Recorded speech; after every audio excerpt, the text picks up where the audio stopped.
सभी साथियों को मेरा नमस्कार और आप सभी का स्वागत है हमारे इस YouTube channel the exam express में।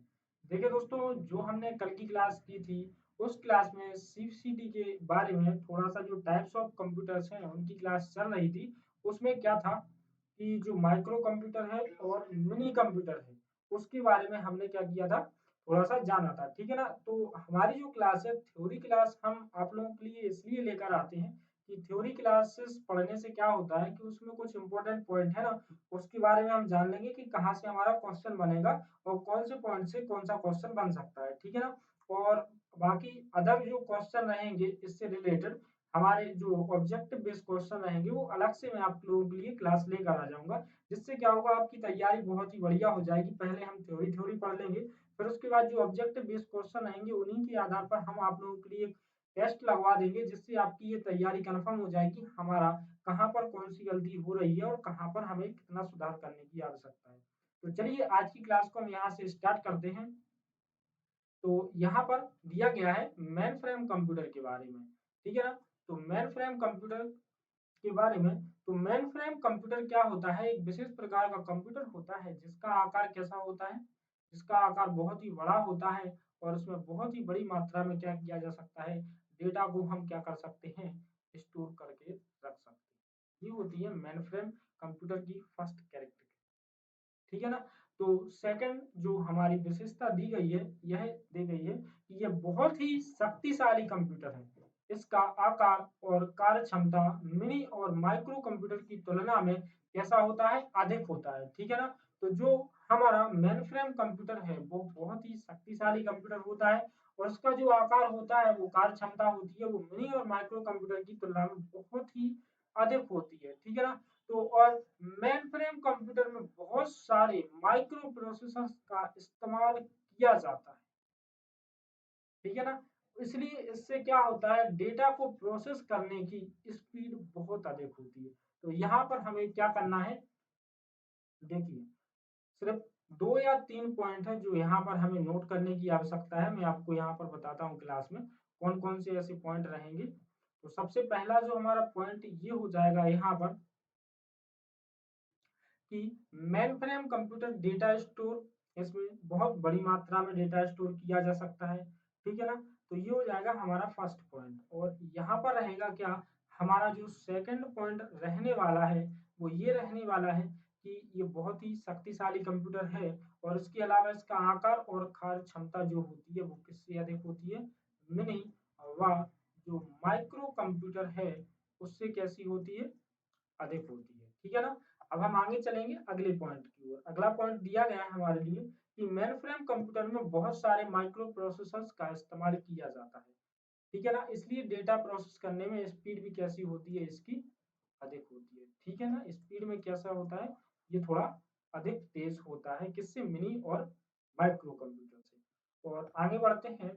तो जो हमारा मेन फ्रेम कंप्यूटर होता है, थर्ड पॉइंट जो नोट करने लायक रहेगा इसमें, कि मल्टी यूजर कंप्यूटर होता है। इसलिए इसका इस्तेमाल एक समय में एक से अधिक यूजर्स कर सकते हैं। ठीक है ना। तो ये हमें थर्ड पॉइंट यहाँ पर नोट करना है। इसके अलावा इसको जो डेवलप किया था, जिसने इसको विकसित किया था, वो कौन सी कंपनी थी, वो थी कौन सी, आईबीएम। ठीक है ना।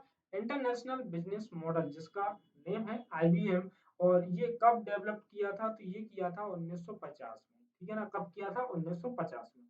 आगे चलेंगे अगले पॉइंट की ओर। इसका प्रयोग बड़ी कंपनियों और सरकारी ऑफिस में अधिक मात्रा में डेटा को स्टोर करने के लिए किया जाता है। ये रहेगा।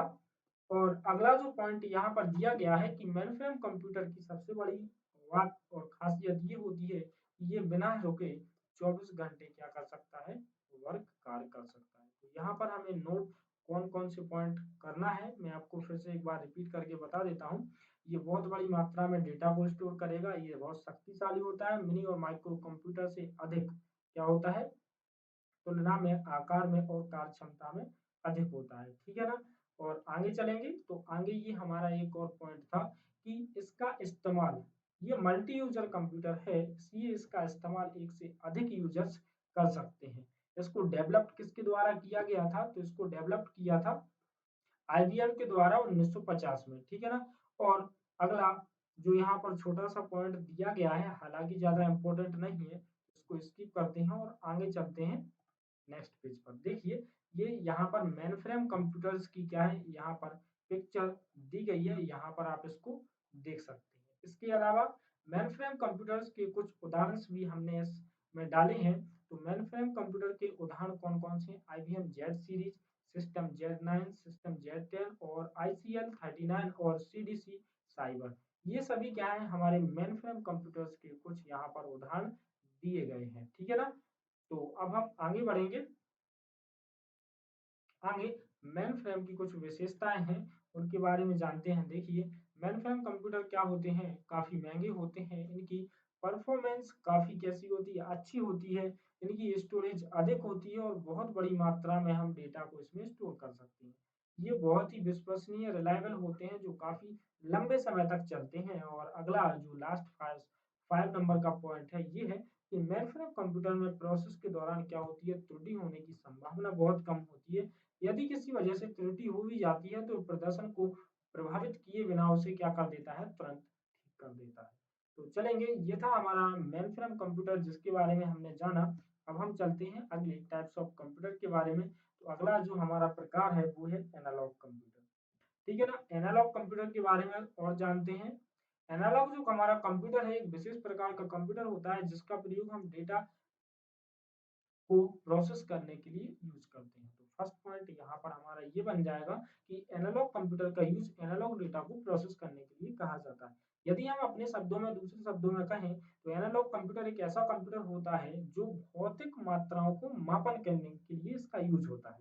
हमारा जो हम अपने शब्दों में बोले थोड़ा समझने लायक, तो एनालॉग जो हमारा कंप्यूटर है उसका यूज इसलिए करते हैं, तो उसका यूज करते हैं हम किसके लिए, जो भौतिक मात्राओं का मापन होता है उनको मापने के लिए क्या किया जाता है, इसका यूज किया जाता है। और इसका इस्तेमाल इलेक्ट्रिक जो करंट विद्युत प्रवाह होती है, जैसे फ्रीक्वेंसी हुई, ठीक है ना, रेजिस्टेंस हुआ, इसको इन सभी चीजों को किसके लिए मापने के लिए इसका यूज किया जाता है। और आगे चलते हैं, जो भौतिक मात्रा जैसे कि तापमान हुआ, दाब हुआ, गति हुई, लंबाई हुई, चौड़ाई हुई, ये सभी क्या होती है, भौतिक मात्राएं होती है।